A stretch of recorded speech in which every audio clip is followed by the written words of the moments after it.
Good morning students. आज का हमारा टॉपिक है गुणों में आवर्तीता।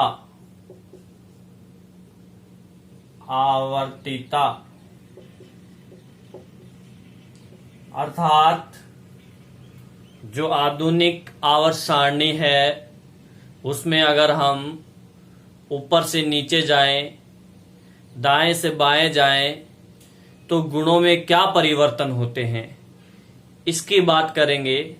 पर एक गुण जो हैं बहुत सारे हैं। परमाणु त्रिज्या है, आयनिक त्रिज्या है, संयोजकता है, विद्युत ऋणता है, धातु है, धातु के गुण हैं। तो हम इसको अलग अलग डिवाइड करके एक एक गुण की स्टडी करेंगे।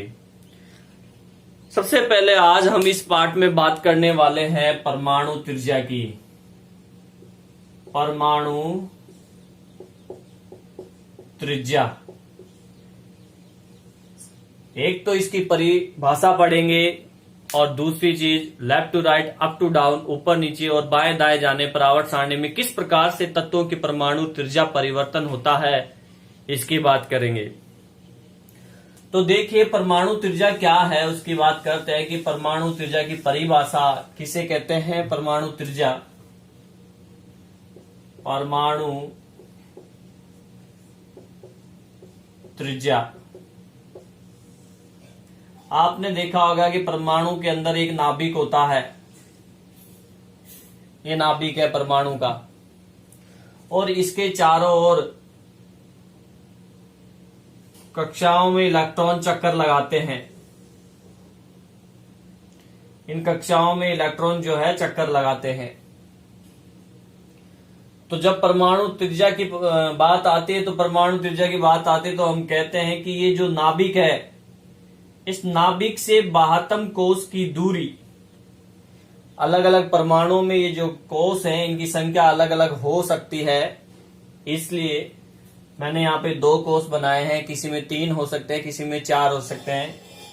तो नाभिक से बाह्यतम कोष की दूरी, सबसे बाहर वाला जो कोष है, अगर इसमें 3 कोष होते तो ये हो जाता, यहाँ नाभिक से लेकर यहाँ तक बाह्यतम कोष की जो दूरी है उसी को क्या कहते हैं, परमाणु त्रिज्या कहा जाता है। ये दूरी जो है परमाणु त्रिज्या की, इसको R से रिप्रेजेंट करते हैं। किससे प्रदर्शित किया जाता है इसको? R से। परमाणु त्रिज्या को R से प्रदर्शित करते हैं। तो स्टूडेंट आपको समझ में आ गया होगा कि नाभिक से बाह्यतम कोश की जो दूरी होगी उसे परमाणु त्रिज्या कहा जाता है।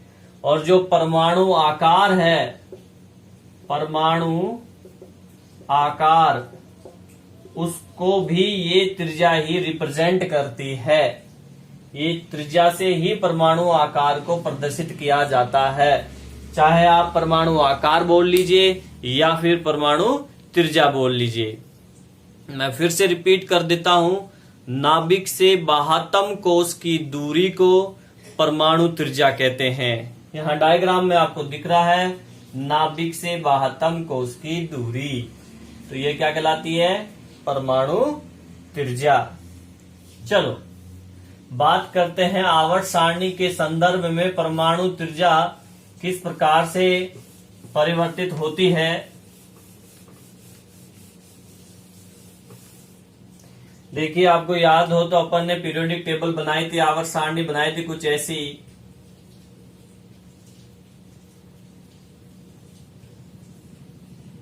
सिंपल मैं एक बार बता देता हूं, ऐसी कुछ थी अपनी आवर्त सारणी, आपको याद होगा।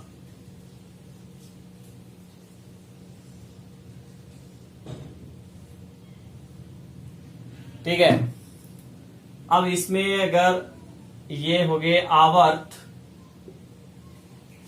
ये जो सीधी खड़ी लाइनें हैं इनको अपन बोलते हैं वर्ग, और ये जो लाइनें हैं आरडी लाइनें हैं इनकी संख्या 7 होती है। मैं कंप्लीट लाइनें नहीं खींच रहा हूं, ये है अपने आवर्त। अब देखिए बाएं से दाएं जाने का मतलब है बाएं से दाएं जाने का मतलब है यूं चलना आवर्त सारणी में, इस तरफ से इस तरफ, बाएं से दाएं। और ऊपर से नीचे जाने का मतलब है यूं, वर्ग में ऊपर से नीचे जाना, वर्ग में ऊपर से नीचे जाना। और बाएं से दाएं जाने का मतलब है आवर्त में बाएं से दाएं जाना। अब इस चीज को हम एक समझते हैं कि इसमें परमाणु त्रिज्या किस प्रकार से बदलती है। तो देखो, हम इसको दो एग्जांपल लेंगे, ऊपर नीचे वर्ग का और बाएं दाएं आवर्त का, जिससे हमें पता चलेगा कि क्या होता है। पहले मैं आपको बता दूं, अगर हम आवर्त में बाएं से दाएं जाते हैं तो परमाणु त्रिज्या में क्या आती है? कमी आती है, कमी होती है। और ऊपर से नीचे जाएं अपन इस वर्ग में तो परमाणु त्रिज्या में वृद्धि होती है। चलो, हमें पता चल गया है कि बाएं से दाएं जाने पर आवर्त में परमाणु त्रिज्या के अंदर कमी आती है और ऊपर से नीचे वर्ग में जाने पर वृद्धि होती है परमाणु त्रिज्या में। पर ऐसा क्यों होता है, उस चीज को समझते हैं। तो देखिए, अपन इस तरफ मैं एग्जांपल लेता हूं एक। आपको पता होगा कि यहां पे पोटेशियम है, यहां कैल्शियम है और यहां स्कैंडियम है। इन तीन तत्वों से अपन इस चीज को समझेंगे। इसका परमाणु क्रमांक 19 है, इसका परमाणु क्रमांक 20 है और इसका परमाणु क्रमांक 21 है। अर्थात इसमें नंबर ऑफ इलेक्ट्रॉन्स यानी इलेक्ट्रॉनों की संख्या भी 19 है, इसमें इलेक्ट्रॉनों की संख्या 20 है, इसमें 21 है। और अगर प्रोटॉनों की संख्या की बात करें तो इसमें 19 प्रोटॉन है, इसमें 20 है और इसमें 21 है। क्योंकि एक उदासीन परमाणु के अंदर जितना उनका परमाणु क्रमांक होता है उतने ही उसमें इलेक्ट्रॉन और उतने ही उसमें प्रोटॉन होते हैं। हाँ, न्यूट्रॉन अलग अलग हो सकता है, ये कभी जरूरी नहीं है परमाणु क्रमांक के बराबर हो। चलो, तो बात करते हैं पोटेशियम का। पोटेशियम में देखिए, अगर बाएं से दाएं जाएंगे अपन तो पोटेशियम में पहले नाभिक के अंदर जो है प्रोटॉन है, प्रोटोनों जो पॉजिटिव चार्ज होता है। और कितने प्रोटॉन है? 19 प्रोटॉन है जिन पे पॉजिटिव चार्ज है। ठीक है, अब 19 इलेक्ट्रॉन भरना है। पहली कक्षक में जो है 2 इलेक्ट्रॉन आते हैं, दूसरी में मैक्सिमम 8 भर सकते हैं और फिर 8 चलेगा। कितने हो गए? 8 8 16 और 2 18। 19 करना है, 1 इलेक्ट्रॉन और आएगा, यानी एक कोष और आएगा। ये लीजिए, ये हो गया पोटेशियम का। अब कैल्शियम की बात करें तो कैल्शियम में भी सेम ऐसा ही होगा। नाभिक के अंदर प्रोटॉन 20 हैं, पहली कक्षक में 2, दूसरी कोष में 8, फिर 8 और फिर 2 आएगा क्योंकि इसमें 20 इलेक्ट्रॉन है। स्कैंडियम की बात करें 21 नंबर पे आता है। नाभिक में 21 प्रोटॉन पॉजिटिव चार्ज जिन पे है, 2 8 8 और 3। 21 नंबर पे ये हो गया आपका स्कैंडियम और ये कैल्शियम था। अब हमें पता है, देखिए, पॉजिटिव चार्ज, पॉजिटिव और नेगेटिव चार्ज एक दूसरे को क्या करते हैं? क्या करते हैं? एक दूसरे को आकर्षित करते हैं। और negative negative and positive positive, तो यहां पे जो हमें पॉजिटिव पॉजिटिव तो काम नहीं आएगा, लेकिन नेगेटिव नेगेटिव की बात होगी। तो नेगेटिव चार्ज और नेगेटिव चार्ज एक दूसरे को करेगा प्रतिकर्षित। यानी एक दूसरे को दूर भेजते हैं। चलो, हम जानते हैं इलेक्ट्रॉन पे नेगेटिव चार्ज होता है एंड प्रोटॉन पे पॉजिटिव चार्ज होता है। तो इलेक्ट्रॉन और प्रोटॉन एक दूसरे को क्या करते हैं, आकर्षित करते हैं। जबकि इलेक्ट्रॉन पे नेगेटिव और इलेक्ट्रॉन पे नेगेटिव, यानी इन पे नेगेटिव नेगेटिव एक दूसरे को क्या करेगा, प्रतिकर्षित करेगा, यानी दूर भेजेगा।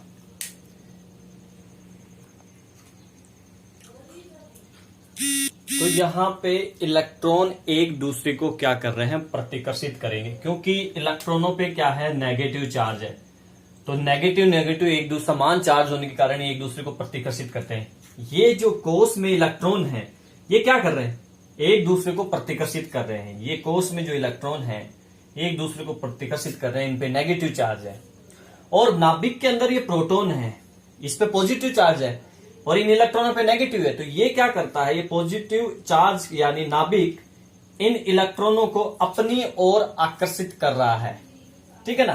तो दो चीजें लग रही हैं, देखो, एक तो नाभिक इलेक्ट्रॉनों को अपनी ओर आकर्षित कर रहा है, इसको बोलते हैं नाभिकीय आकर्षण बल। इसको क्या बोलते हैं, नाभिकीय आकर्षण बल।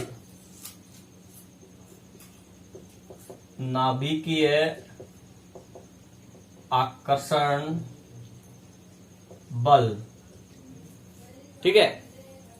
और ये इलेक्ट्रॉन जिन पे नेगेटिव चार्ज है, ये एक दूसरे को क्या कर रहे हैं, प्रतिकर्षित कर रहे हैं। नेगेटिव नेगेटिव एक दूसरे को क्या करेगा, प्रतिकर्षित करेगा। इसको बोलते हैं परिरक्षण प्रभाव।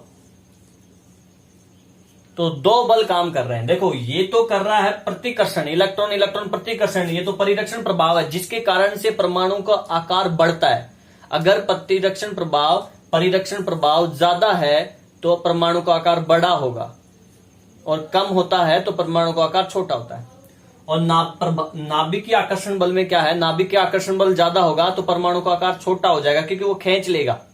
ठीक है। और नाभिकीय आकर्षण बल अगर कम है तो परमाणु का आकार छोटा नहीं हो पाता है। चलो, अब हम यहां इस केस में ये तुलना करेंगे कि इन दोनों में से कौन सी चीज ज्यादा है। ठीक है ना। जो ज्यादा होगा आकार भी उसी के अनुसार बदलेगा, या तो कम होगा या ज्यादा होगा। देखो, यहां पे 19 प्रोटॉन है, 19 इलेक्ट्रॉनों को अपनी ओर खींच रहे हैं। यहां 20 प्रोटॉन 20 इलेक्ट्रॉनों को अपनी ओर खींच रहे हैं। यहां 21 प्रोटॉन 21 इलेक्ट्रॉनों को अपनी ओर खींच रहे हैं। यानी कि प्रोटॉन, देखिए, प्रोटॉन पहले केस में प्रोटॉन 19 है और इलेक्ट्रॉन भी 19 है। दूसरे केस में 20 है ये भी, और ये भी 20 है। तीसरे केस में ये 21 है और ये भी 21 है। तो बराबर है, बराबर होने के कारण ये तो एक दूसरे को कैंसिल कर देंगे। एक बल अंदर की तरफ खींच रहा है, दूसरा बाहर भाग रहा है, परंतु ऐसा नहीं हो पाता है। देखो, ये 19 प्रोटॉन इन 19 इलेक्ट्रॉनों को अपनी ओर खींच तो रहे हैं, लेकिन इन इलेक्ट्रॉनों में भी तो गद्दार उपस्थित है। इलेक्ट्रॉन एक दूसरे को क्या कर रहे हैं, रिपेल कर रहे हैं, प्रतिकर्षित कर रहे हैं। ये इलेक्ट्रॉन है 19, इन कक्षाओं में फैले हुए हैं, इन कोष में फैले हुए हैं, जो एक दूसरे को प्रतिकर्षित कर रहे हैं, दूर भेज रहे हैं। देखिए, मैं इसको समझाता हूं। यहां पे ये इलेक्ट्रॉन यहां मौजूद है, एक ये यहां और एक यहां पे। तो ये दोनों इलेक्ट्रॉन इसको दूर भेजने की कोशिश कर रहे हैं। इधर से थोड़ा बल लगेगा बाहर की तरफ, और ये इलेक्ट्रॉन इसको अंदर की तरफ धकेलने की कोशिश कर रहा है। तो बाहर वाला तो समझ सकते हैं, लेकिन जो ये अंदर की तरफ बल लग रहा है वो किसका साथ दे रहा है, इस नाभिक का साथ दे रहा है, क्योंकि ये भी तो अंदर की तरफ इलेक्ट्रॉनों को खींच रहा है। और ये जो बाह्यतम कोष के इलेक्ट्रॉन, मोस्टली अंदर वाले कोष के इलेक्ट्रॉनों को क्या कर रहे हैं, अंदर की तरफ धकेल रहे हैं। अर्थात इस कंडीशन में नाभिकीय आकर्षण बल क्या हो जाएगा, ज्यादा प्रभावी हो जाएगा। ठीक है कि नहीं।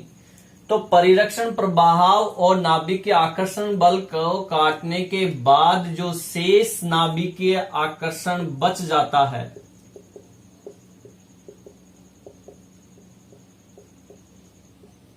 उसको बोलते हैं प्रभावी नाभिकीय आकर्षण बल।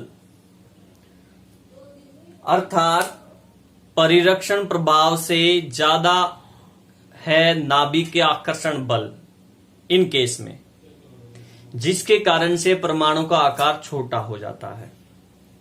इसको हम दूसरे तरीके से भी समझ सकते हैं।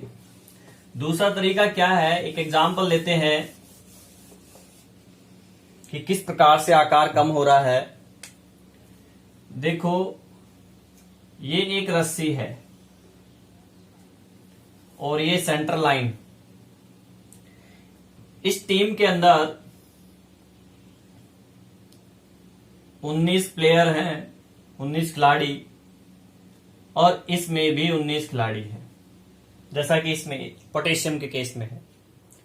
ये कह सकते हो आप कि ये टीम जो है प्रोटॉन की है, ये टीम जो है इलेक्ट्रॉन की है। अब प्रोटॉन का तो आपने देखा होगा नाभिक का आकर्षण बल है जो कि सभी इलेक्ट्रॉनों को अपनी ओर खींच रहे हैं। ये 19 के 19 खिलाड़ी जो हैं इस रस्सी को अपनी ओर खींच रहे हैं, सब के सब। जबकि इलेक्ट्रॉन के केस में आपने देखा होगा कि ये इलेक्ट्रॉन जो है बाहर तो जाते ही हैं, साथ में अंदर की तरफ भी बल लगाते हैं, क्योंकि इनमें प्रतिकर्षण होता है एक दूसरे में। मतलब यूं कह सकते हो कि इन 19 खिलाड़ियों में से कुछ खिलाड़ी ऐसे हैं जो इस तरफ बल लगा रहे हैं, इस टीम की तरफ, और कुछ इस तरफ बल लग रहा है। आई बात समझ में? तो ये कुछ छुपे रुस्तम हैं जो कि इस प्रोटॉन का साथ दे रहे हैं और अंदर की तरफ बल लगा रहे हैं। तो जीतेगा कौन? फिर ये जीतेगा। बराबर तो हुआ ही नहीं ना मैच। 19-19 मानते हैं, प्लेयर 19-19 है, पर यहां पे कुछ इलेक्ट्रॉन इस तरफ बल लगा रहे हैं। तो ये जो प्रतिरक्षण प्रभाव जो लगता है, परिरक्षण प्रभाव लगता है, अंदर की तरफ कुछ बल लग रहा है, जिसके कारण से ये ज्यादा पावरफुल हो जाता है। आकार क्या हो जाता है? छोटा। क्यों? क्योंकि यहां पे 19 प्रोटॉनों का आकर्षण बल लग रहा है 1, 2, 3, 4 कोष पे, और यहां पे वो कोष है 1, 2, 3, 4, तो 4 कोष पे 20 प्रोटॉनों का आकर्षण बल लग रहा है। और यहां पे देखिए 1, 2, 3, 4, वही 4 कोष पे 21 प्रोटॉनों का आकर्षण बल लग रहा है। तो कोष तो सभी में 4 हैं, लेकिन प्रभाव नाभिक का आकर्षण बल एक में 19 का लग रहा है, एक में 20 का लग रहा है, एक में 21 का लग रहा है।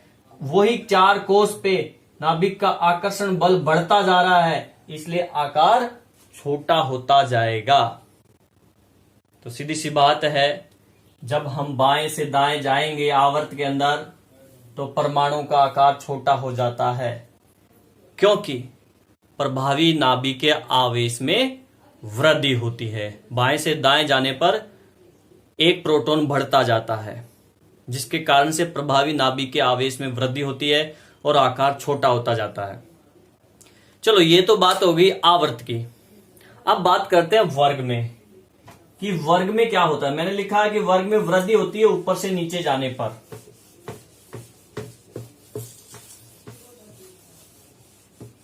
कॉन्सेप्ट समझ में आ गया तो आगे बिल्कुल इजी हो जाता है चीज को समझना। देखो, वर्ग ये है, यहां पे लिथियम है, यहां सोडियम है, और ये पोटेशियम। इसी वर्ग की बात कर लेते हैं। ऊपर से नीचे जाएंगे, वृद्धि होती है आकार में। लिथियम के अंदर नंबर ऑफ प्रोटॉन 3 है, नंबर ऑफ इलेक्ट्रॉन 3 है। सोडियम में नंबर ऑफ, इसमें प्रोटॉनों की संख्या है 11, इलेक्ट्रॉनों की संख्या 11, प्रोटॉन इलेक्ट्रॉन। पोटेशियम में प्रोटॉन की संख्या 19, इलेक्ट्रॉनों की संख्या 19। अब कोष की अगर बात करें तो तो आप इलेक्ट्रॉनिक विन्यास डायग्राम बनाने की कोई जरूरी नहीं है, आप ऐसे भी लिख सकते हैं। जैसे लिथियम है, पहले कोष में 2 इलेक्ट्रॉन, फिर 1। सोडियम में कितने? 2, 8, 1, हो गए 11। पोटेशियम में कितने? 2 8 8 1 हो गए 19। तो यहां पे कितने कोस हैं टोटल? 2। यहां कितने कोस हैं? 3। यहां कितने कोस हैं? 4। अर्थात यहां पे कोसों की संख्या 2 3 4। तो देखो यहां 3 प्रोटॉन का आकर्षण बल लग रहा है 2 कोस पे, यहां 11 प्रोटॉन का आकर्षण बल लग रहा है 3 कोस पे, यहां 19 प्रोटॉनों का नाभिकीय आकर्षण बल लग रहा है 4 कोस पे।